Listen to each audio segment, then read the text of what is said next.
প্রত্যেককে ভাগ্যবার্তারা অনুষ্ঠানে স্বাগতম। Fortune of life. আমাদের নবমপতি যদি লগ্নে থাকে আর লগ্নপতি যদি নবমে থাকে, এই দুই গ্রহ যদি কানেক্টেড হয়, তাহলে আমাদের ভাগ্য উন্নতিতে বাধা আসবে না। এবং সেটা যদি শুভ গ্রহ হয়, তাহলে তো খুবই উত্তম কথা। আপনি জানবেন আপনার জীবনে ভাগ্য উদয় অবশ্যই হবে, কিন্তু সঙ্গে আরো দুই একটা প্ল্যানেট আপনাকে বিচার্য প্রয়োজন। কোন কোন প্ল্যানেট? বাদক গ্রহ। কোনগুলোকে বাদক গ্রহ বলা হয়েছে? কেতু, রাহু, শনি এবং মঙ্গল।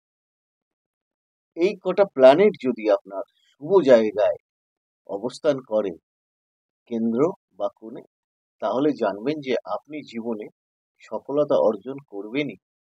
আর যদি এগুলো খারাপ জায়গায় অবস্থান করে, তাহলে আপনি সফলতা পেতে যেমন ব্যর্থ হবেন, সফলতা পাওয়ার পর সেটাকে হারিয়ে ফেলার সম্ভাবনা থাকবে। বুঝতে পেরেছেন?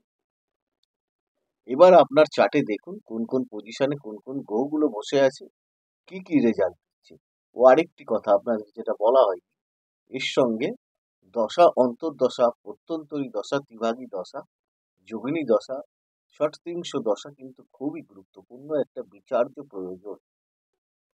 যারা আমার এই অনুষ্ঠানগুলো দেখছেন, লাইক, শেয়ার, সাবস্ক্রাইব করুন। যদি যদি কোনো মন্তব্য থেকে থাকে অবশ্যই জানাবেন। ঈশ্বর আপনাদের মঙ্গল